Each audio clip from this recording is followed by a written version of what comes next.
It's great to be back on the Stahls TV Morning Show. It is. We had Jenna and Courtney hosting last week, talking all about accessories, and this week I'm joined by special ghost host. I am a ghost host. Wow. I'm only here once in a while.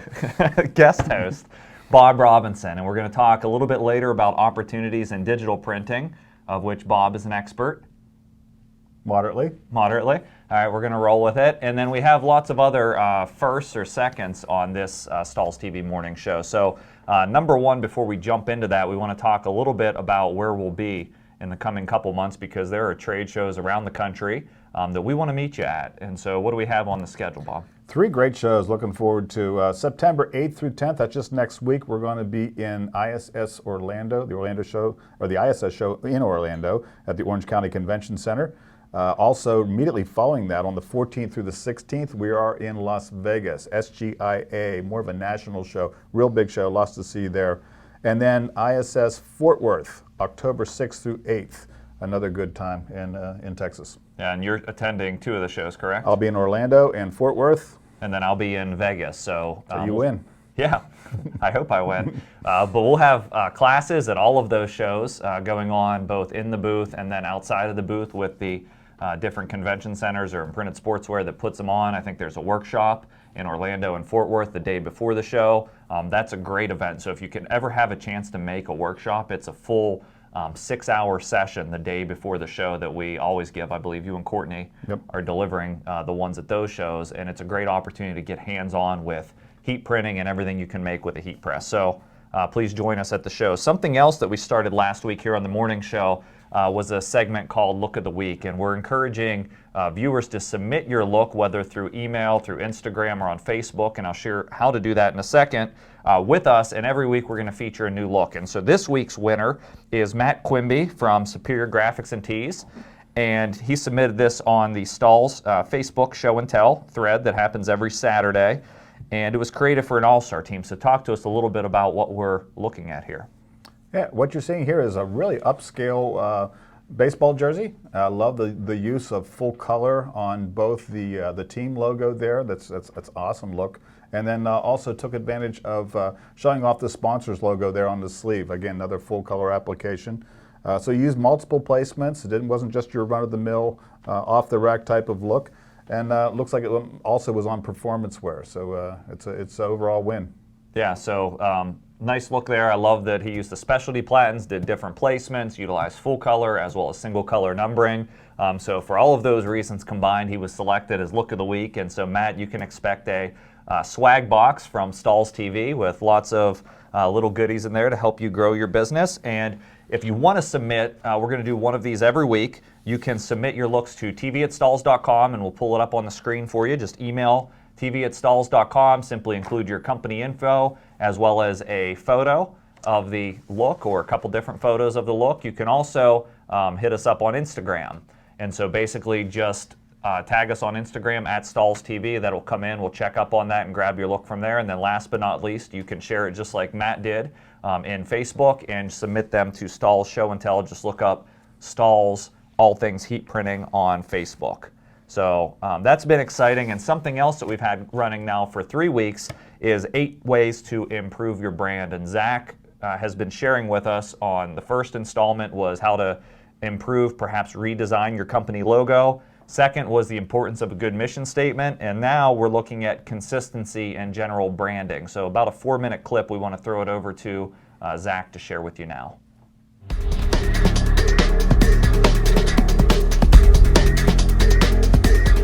Welcome to this installment of 8 Ways to Improve Your Brand. Today, we're going to talk about consistency when branding. The first question that we have to answer, though, is what is a brand? A brand, simply put, is what people think about you or your company. Whether it's a personal brand or a company brand, a brand is what people think about you. So why do you think consistency is important when it comes to branding? Well, first, consistency helps you to manage perceptions. And this is the perception of your customers as well as your competitors. A consistent brand communicates professionalism, it communicates that your company has a purpose, and it communicates that you're stable. So you can manage the perceptions of the people who engage with your brand with consistency. Consistency also helps to eliminate confusion. It answers the question, who are you, the same way over and over and over again. For example, if you just take personally what you wear to work on a daily basis.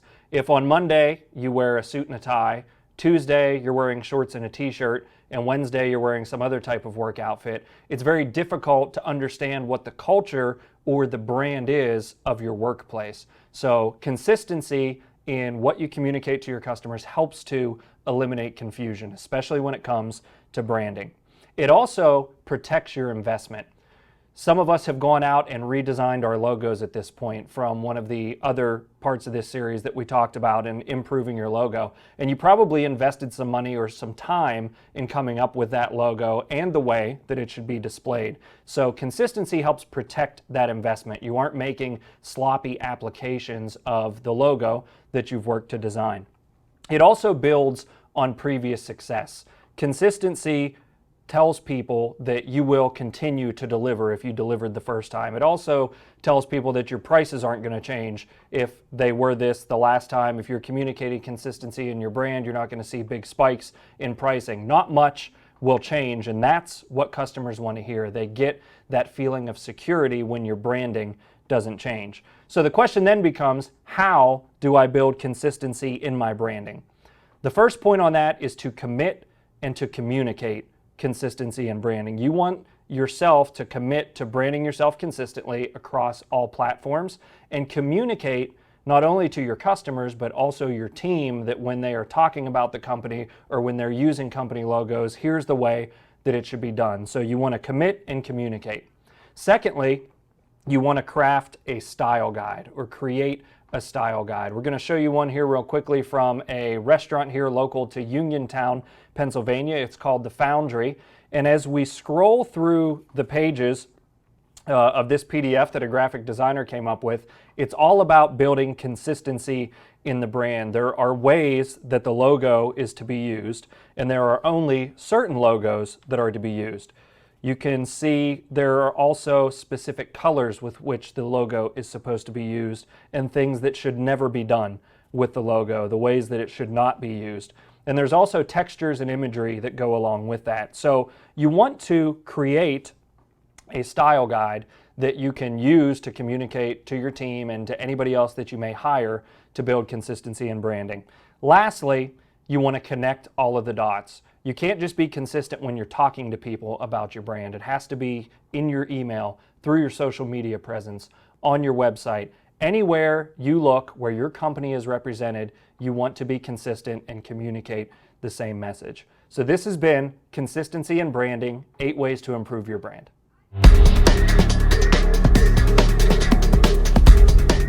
So we want to thank Zach for sharing the first 3 installments of 8 Ways to Improve Your Brand. Next week, we'll look forward to Courtney Kay bringing us her perspective on packaging as far as building the experience of your brand through packaging. So nice little series. You can catch up on the first couple if you missed them on stahlstv.com under the Morning Show archive. They're there as part of the episode. Today's lecture at hand, though, is opportunities with digital printing, and specifically with print cut. And so when we talk about print cut in general, just to make sure all of the viewers have a grasp of this technology and how it works, can you walk us through the process? Sure. People are using a lot of heat transfer films using a regular vinyl cutter, so we're working with one layer at a time. Awesome way. A lot of profits available there using single color, but the trend is for more. People want full color, or at least multiple colors. And so for me to do that with a vinyl cutter, I'm going to have to start layering one color on top of another. It's time consuming and it can start to get heavy on the shirt. Right. So with the print and cut process, we're starting with the same type of heat transfer film. Vinyl as a kind of a generic sense, but it's more of a polyurethane material. One color, one layer, white material, printing with solvent-based inks. So I print the full color onto the design. The printer does it, at least the printer cutter that we're used to using, the Roland VersaCam. It will print the full color and then it will come back and contour cut around the design, around every color and inside cavities. And you put the cut lines where you decide you want them. And we'll talk about that a little bit later about how to improve the hand by doing that. So full color, cuts around the design. Your job starts when it's time to weed away the excess, pick away the material from around the outside and in any trap cavities that would be there. And then we're going to lift it up with that transfer mask, that sticky mask that you see here. Tacky, clear, Scotch tape on steroids, basically. So you can pick up that design and then apply it to the shirt. So it's basically a transfer mask. Good. So the process is print, cut, machine does all the work there. Yep. The operator needs to weed away the excess. Correct. Which implies you don't want to do too fine detail because you're going to have to control all that small text and grunge effect that you may want, right? And then after it's weeded, we need the mask to pick it all up as one piece. But the great part of this process is it is all a single layer. Yes. And we don't have to, which means it feels lighter on the garment, but it also means we don't have to process and weed individual layers. That's correct, absolutely. And it's exceptionally durable as well. Because what makes it durable, in my mind, is, well, in anybody's mind, is one of it is the solvent-based ink. This typical printer, the inkjet printer that you have next to your computer now, it's a pigment-based ink. And while it will give you full color, not quite the same vibrancy, but it's definitely not the same durability. These are good for 50-plus washings. It's designed to be outdoors for over 3 years with no UV protection. So it's an exceptionally durable process. Sounds expensive. Not at all. Actually, the ink is the cheapest part of the process. Good setup. Hey, like that's a little lob for you. Yeah, you've got 3 major parts to this, including the material you're printing on, the ink you're printing with, and even the transfer mask to lift the design up. You're looking at somewhere between 2 and 2.5 cents per square inch. Everything included short of your labor. That's all your direct materials. Good. So basically, so far you have the workflow, you have the ink. This is good for full color, obviously, multiple colors. Yep. Like most heat printing work, it's good for small to medium size runs. Would you say that's fair? Absolutely. If I have 250 two-color designs, I'm going to get a transfer made from Transfer Express or Plastisol ink or direct screen print. But for all those jobs that are multicolor, shorter runs, quick turn, this is absolutely the best way to go because I can go to, well, any fabric. Okay, and let's start with the most basic fabric, at least in my mind, is that of a cotton polyester blend or 100% cotton. And then this is a good example of a multicolor logo. I think there's 5 or 6 colors in this design, all on a single layer, print, cut, applied, masked, and then applied to this cotton t-shirt. And you start to really pick up on the back of this here some of the opportunities with color gradients that you can actually design in. So it really opens you up to a lot more than even just layered looks. Absolutely. It's going to take your decorations to the next level. It's going to give your graphic artist some freedom to finally do some things that they'd really like to do because I can now print all that detail. Okay. And then for what separates this technology, one of the ways it really separates itself from other digital print technology is the versatility with the adhesives and what you can actually apply to. And so we've selected this sample of a nylon jacket. Is a great example of sort of going wider on your different wearable fabric types. Absolutely. There's not a fabric out there that we really can't adhere to unless it has a special coating on it. You got me grinning because I think you already hit the over on the absolutely. So anybody's playing their Stahls TV Morning Show drinking game, they're in trouble right now. I'll change it right away. All right. Not only can you do different fabrics, and one of the key ones is the performance tee. So there's also low temperature adhesives as well. Most assuredly. So it gives you really the opportunity to not only get into different fabrics, but get into heat-sensitive fabrics. And this shows off another advantage of the print cut process, and that's special effect materials. Yes. Yeah. The trend today are these heat-sensitive, delicate performance wear. You need to go to low temperature. These are applying like 280 degrees, so you really minimize the risk of scorching, and you get that great stretch and rebound to go with that fabric. Yeah, and a metallic finish in this case. Everybody wins. Getting that sheen off of there. Not only is it special effect on the materials, one of the big things, so once you move beyond just your standard color gradients and whatnot, the ability to really get distressed effects or different fills and patterns in the actual design work. So whether it's just a fill in the number pattern that you see here with that grunge-like effect, or as part of the logo with this distressed effect that's in the Warriors text there, there's a lot of opportunity to really leverage quality artwork and set yourself apart with the art. Absolutely. Taking it to the next level, that's another absolutely, by the way. Yeah, and so we always promote Great Dane Graphics, and some of the artwork that they have is a stock clip art, but This requires a pretty decent sized equipment investment, but you can do a lot with it. Before you would invest in print cut technology, you want to make sure you have some art experience. Yeah, the graphics can be the most challenging. I'm not saying that it's a definite roadblock by any stretch, but if you've got the graphics down, or at least a means to get good graphics and to kind of assemble them yourself, you're way ahead of the game, because the rest of the process is a pretty simple process. Okay, and so just looking at what we have here so far, how does this sort of separate itself from your traditional digital print processes, or even some of the emerging ones like direct-to-garment or sublimation? How does this play in? Yeah, those are the two other big full-color type of process when it comes to digital printing. Direct-to-garment, while it gives you a great hand, it's largely for 100% cotton and can be somewhat maintenance-laden. You're going to have a lot of maintenance involved when it comes to that. Again, playing off the versatility, the sublimation, which is another great process, but again, somewhat limited to polyester and white or light polyester. With this process, what I love about it is it's any fabric of any color, any quantity. So when you look at the wearables market and those particular technology for wearables, this is definitely the most versatile with what it can actually print. Absolutely. And so moving beyond wearables just into other fabric-based items, I brought a bag of tricks here that I want to walk through. And so you can see we already have the logo on the outside of the bag. And let's pull out some additional samples. With the right heat press and the right platen, you can start to do unique items. Here we have a cooler bag. So this would be really good for the kid taking his drinks or his lunch to the field, or even to the first day of school, which was today for some of us in this area. You can do things like, wrong bag. You can do things like pad folios. Here we have a leather pad folio, so when you start to talk about small quantity, sort of mid-size runs, the ability to call on local businesses or coaches, be able to do a more professional item like a pad folio.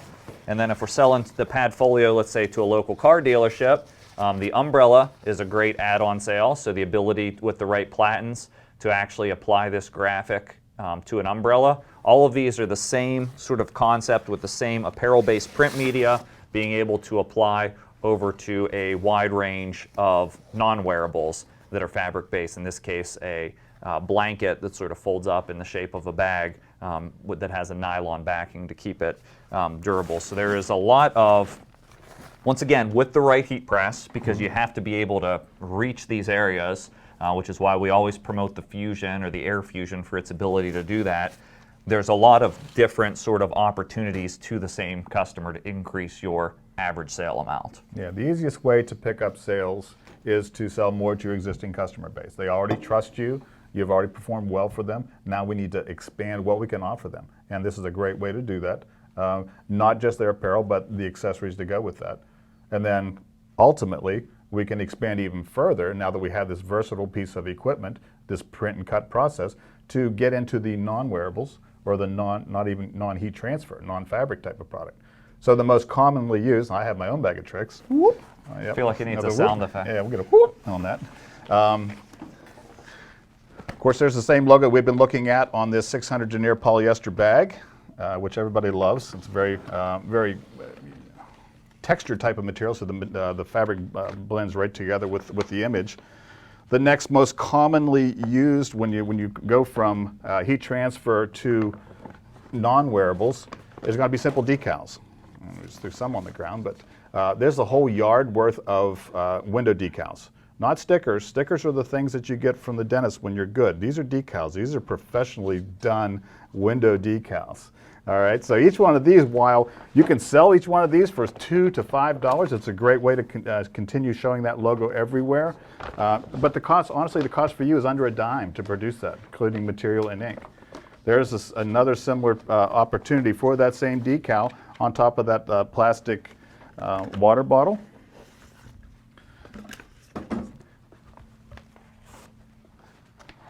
Moving on from the decals, the most commonly used processed are banners. Any type of signage, but direct to banner printing, a 13-ounce vinyl banner like this. While this is a scaled down version, most people are looking at 36-inch to 48 inches, so you'll need a little bigger printer for this, but it's an awesome way to capture more of your customers' needs as far as graphics go. And that's I want to point out, that's print only. This is print. Yeah, there's no cutting on this one. This is print. You just put this in your machine, push go, here's your sign. And it prints directly to Directly the banner to it. material. That's ink to banner material. And again, this is outdoor, without any extra additives to it. It's going to be good for 3+ years without any UV protection. So it's going to keep its color very nicely. And I know one of the common questions that I always get when we're demonstrating this at a trade show is, do I have to change the ink out for this, or what do I need to do to swap between all these different printable The only materials? thing you do is change the material, and then in the RIP software, you'll choose which material you're printing on so that the settings are proper so that you get a good print quality on all of it. So never changing the ink unless they start to run out. But honestly, you'll be 6 to 9 months before you replace ink on any of those machines when you first start it. Okay. Another big opportunity is going to be not just the adhesive decals, but a static cling. This happens to be just a clear static cling that, again, puts right on top of the, a little tough to see without anything behind it, but it's a clear, that comes in both clear and white. This goes on the window, take it down, up and down as many times as you like, so no adhesive necessary there. One of my other favorites is a ultra removable, I'm going to leave it on the carrier here, but ultra removable wall graphic material. For lack of a better term, the fathead material. Great for decals like this for schools and for sports, but also for children's rooms, for toddlers' rooms. This very elementary art, very easy to produce. Put on the walls, the love lines, everything for the living rooms, etc. Even for the adult. Love lines. The love lines. Live, laugh, love. All that stuff. All right. Yeah, those are called love lines. Sorry, I was unfamiliar with Well, you'll learn something every day. And then lastly, maybe not ultimately lastly, but last we're going to show here today is the satin canvas.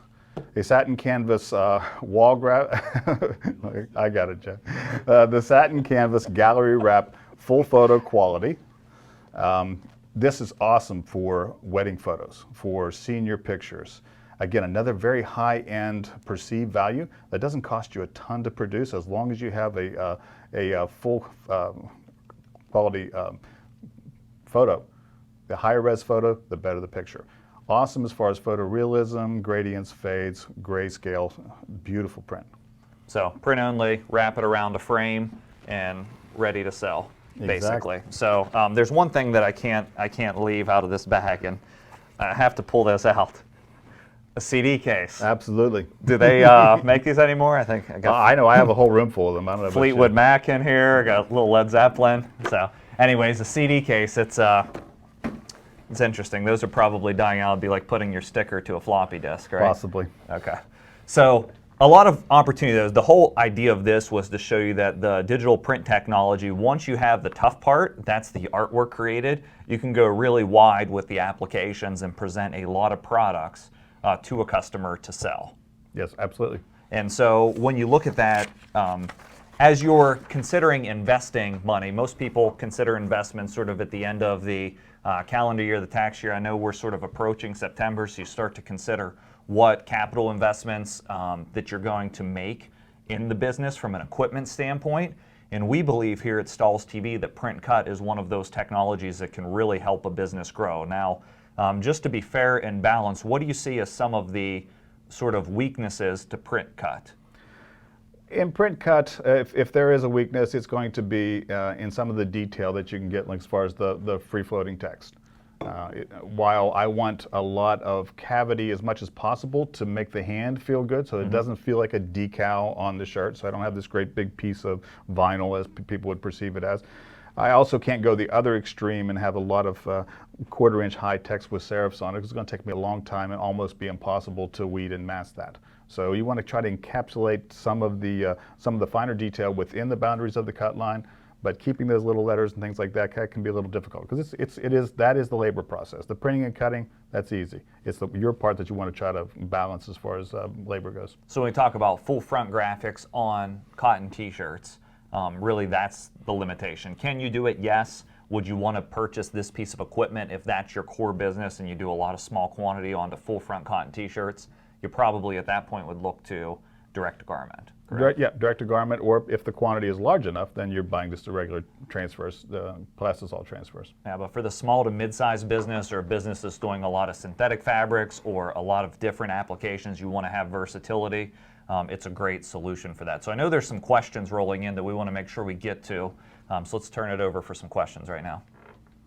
They'd like to know what type of machine was that you used, or exactly which machine was used for printing those items?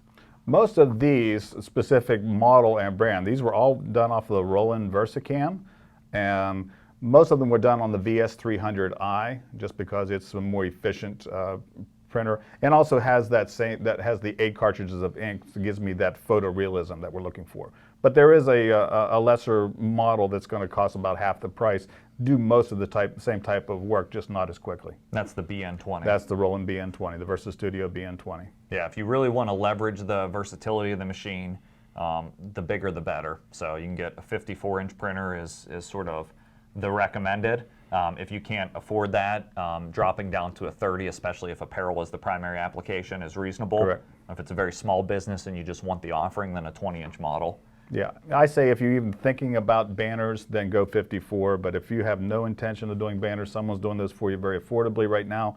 30-inch is my sweet spot, because I get the efficiency and speed and full color gamut without really breaking the bank up going a little higher. And you can still do the wall graphics, the decals, the window clings, all of those popular applications. Okay, what other questions? Sticking with the banner, they'd like to know what the cost of the banner was that you actually showed, and then what would they expect as a return for that? That's a tricky question as far as the return. I can tell you what it costs to produce. You're going to be that 50 to 60 cents per square foot of banner and ink combined. Now, there's always additional cost if you're going to do any hemming and grommeting, but it depends on how long you expect that banner to be up, if it's going to be outdoors or indoors. What you can sell it for, it really varies around the country, which is it's kind of unique the way that the market is.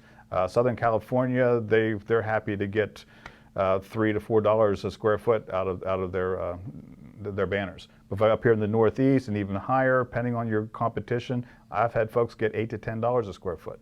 So it's a very big range of costs, what you can be selling them for. Yeah, but with that cost structure, there's a lot of opportunity to make profit, period, especially when the machine's doing most of the work for you. There is, and there's nothing like satisfying an existing customer and handling their job for them, regardless of what the cost would be. They don't have to go elsewhere. You never want to introduce them to another vendor if you can help it. Great. All right, what else, Joe? On the water bottle, did you laminate the decal before applying it to the bottle, and which material did you use for that? Before we go too deep there, let's talk about over laminate and laminating in general, and then we can answer that question. Yeah, laminating is just another clear layer of film, usually a 3 mil piece of material that goes over top to help protect those inks and avoid scratch resistance. So if it's a football helmet on field, absolutely, I'm going to use a very thick over laminate there. If it's a car wrap, something, or a permanent decal on a car that's going to be there for a long time, I'm going to put a laminate on that. That requires a separate machine for the most part. You're putting another roller type machine that's actually going to roll that on there so it prints with registration marks. The laminate goes onto the material, then we put it back into the machine and it cuts around wherever you've set the cut lines. So that's kind of what lamination is for. It can help increase the longevity of the ink as well. So you can add in probably another couple years. So now we get maybe 5 years of lack of fading on the ink. But as far as this for this plastic bottle, this one was probably just done with the standard glossy calendar vinyl. It's typical 5-year 3 mil type material. If I wanted to keep it from being, especially if I wanted to put this in the dishwasher, I'm going to put a laminate on that, because the chlorine in the dishwashing liquid, or whatever the little pods that I use, are going to break down that ink. So recommend a laminate for durability, especially if it's going to be washed or if it's going to get rugged use. Exactly, if it's going to be. But in a lot of these cases, some of these are pretty much just promotional type of products, and I don't want to say throwaways, but they're not intended for long type of life. So manage your customers' expectations before you really throw everything at it. Maybe they don't expect any more than just a single handout for the end of a marathon or something else they gave as a parting gift. Yep, got it. All right, I think we have time for 1 or 2 more questions. We just have one more here, and they like the idea of the umbrella, and they're just wondering if you could give them a source for them to purchase them from.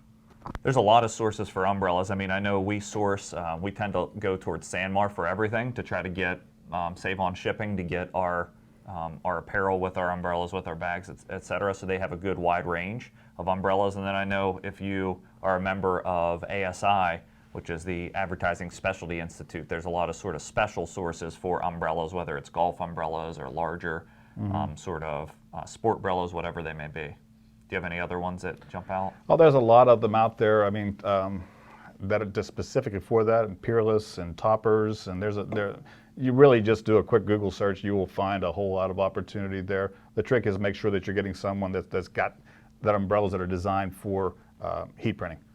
So not just because you found an umbrella at Walmart or wherever the case may be, it may not be the best solution. You want one that's designed just for heat transfer. Decorated apparel. For decorating apparel, correctly. Yeah, okay. All right, I think we're clear on questions. So next week on the Stahls TV Morning Show, well, there is not one. It's Labor Day. Yay! But we'll have another morning show. We'll be back to you on September 12th, and I know there's quite a few live sessions coming over the next week or two. September 7th, I'm real excited for one I'm doing all about heat transfer foil, where we'll be showing you different techniques for applying new foil products that are out on the market. So a lot planned for the end of the year here at Stahls TV. As always, thanks for watching the morning show, and Bob, thanks for joining us. Not a problem. Great to be here. Have a great week.